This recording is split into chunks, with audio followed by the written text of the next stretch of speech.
My name is Kieran Finnerty. I'm a second year apprentice with the Office of Public Works in Athenry.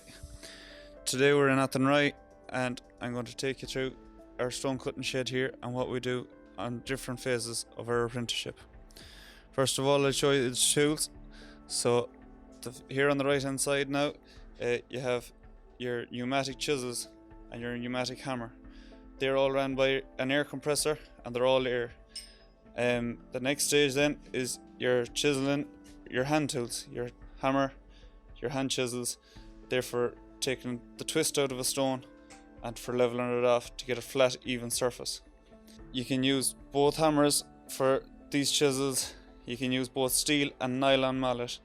The nylon mallet, the only difference is that it gives a smoother blow and gives a nicer cut to the stone. Therefore, it makes a nicer finish on it. On the left then, we have our small little lettering chisels. We have a 4mm, a 6mm, 8 and 12mm. These are for carving out text, for interpreting lettering into stone. They're all done with this little 800-gram lettering hammer. Then you have your whetstone there, that's for sharpening all your chisels. You have your sliding bevel for measuring angles, and you have your square for measuring squares. So with that then, we'll go over to these three projects here are my three projects from the phase 2.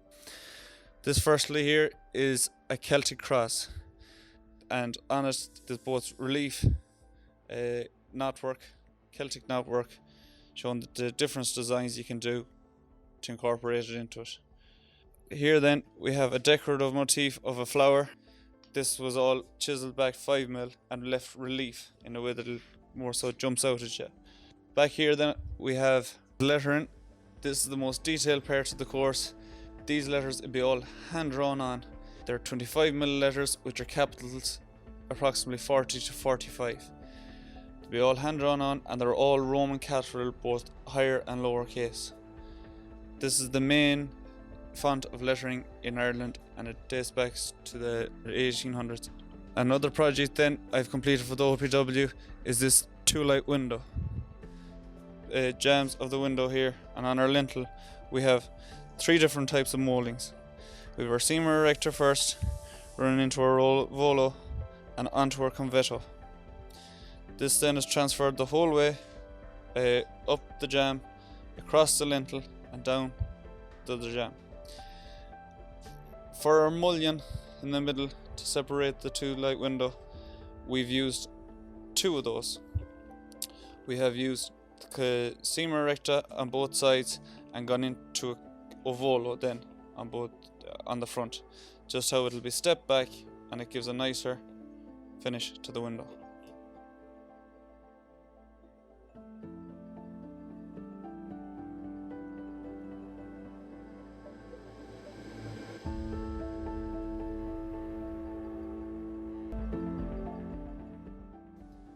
As part of this apprenticeship, I work 3 days a week here in the shed, stone carving, and 2 days a week in Dunmore Abbey, repointing stonework. Let's go there now and we'll have a look at that.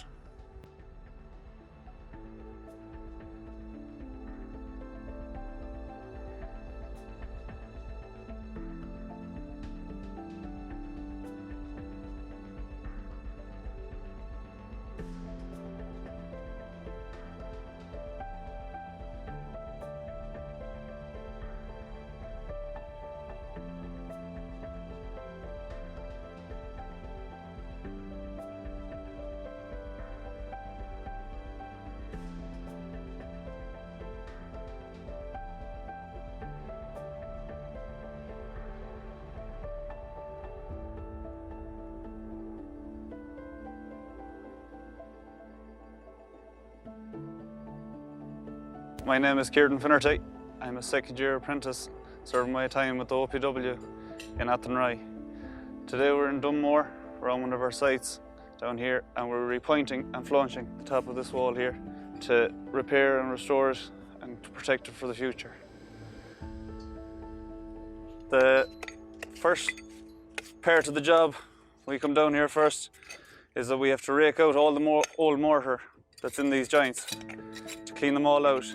And every joint should be back, the thickness of the joint, it should be multiplied by 2.5 in millimeters, and that's the depth you should go back to have sufficient amount of NHL in the wall when you're repointing it again. When we first take out the mortar, we bring samples back to the depot in Athenry, and Rob back there then analyses what's in the mortar, and we source the material then locally, like sand and NaHL, to use to mix it back and to repoint it out again, how we can have it as close as possibly we can as to what was in it before. We use lime mortar then to repoint it all, to have it look aesthetically the same way as it was when we first started, or when it was first done years and years ago, when the first was built. This is stuff we mixed this morning. This was all weighed out using and measured in volume in buckets, and it's mixed typically 3 or 2.5 to 1 to get a nice fat up on it and make it easier to work with for pointing. We'll take it up then anyway. We're all on the back of our trowel using our specially designed, I suppose, little pointed trowels then. When you have it fully cleared out, you start pushing the mortar back into the joint, ensuring that the joint is fully filled and is bonded well to both stones. We build it all out flush, if not a bit proud, in a way that it'll be raked and brushed back again the next day using churn brushes and pointing trowels just to rake it back again to get the correct finish on it, to make it the same as it was previously before. That then it'll have to be covered for 3 to 4 days, depending on the weather, using hessian and polythene, and dampened down each day to ensure that it doesn't dry out too quickly and is cured correctly. After 2 or 3 days then, we come back, we scratch back the mortar and brush it back and tamp it back to give it the right colour, to have it looking well after that. Now, this is what we have done here since last Monday. As you can see, it's dried out sufficiently enough and the joints are all well packed. So now today that we have to keep scratching it back to get it back, to get that out and to get it flush with both stones, to stop the ingress of water into the point and into the wall.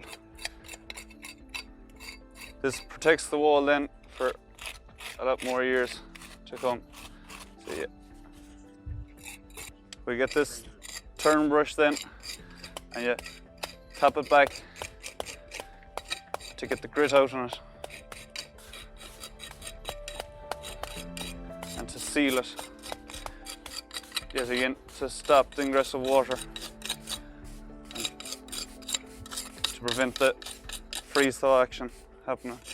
When we have that done then, we get our budget, and depending on what type of a day it is, we just lightly sprinkle it with water to prevent it from drying out yet again too quick. Then we use the hessian then again, and that will be either double, single, or be put up singly, or maybe sometimes even doubled. You hang that up there for a few days, typically 3 to 4 days again, to keep it dry and keep the moisture in against the mortar in a way that will cure for a sufficient amount of time. And sometimes you could even dampen that down again.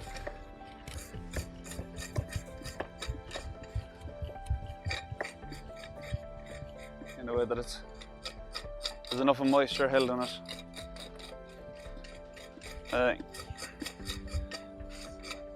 And then we've that all dampened down, then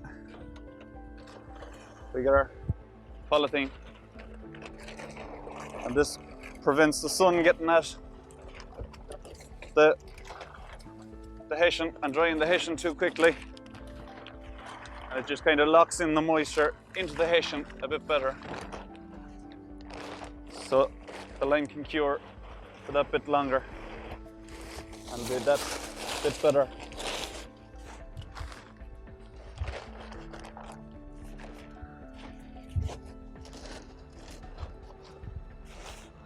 We secure that down then using stones and pieces of timber. Just place the rocks along there, which just helps any wind or rain blowing the polythene off. We can strut it then from both sides using thing in a way that it'll keep the hessian in against the wall, keep the lime moist. After 3 to 4 days then, when the lime is fully cured, we remove both hessian and polythene, and you'll be left with your pointing, repointed.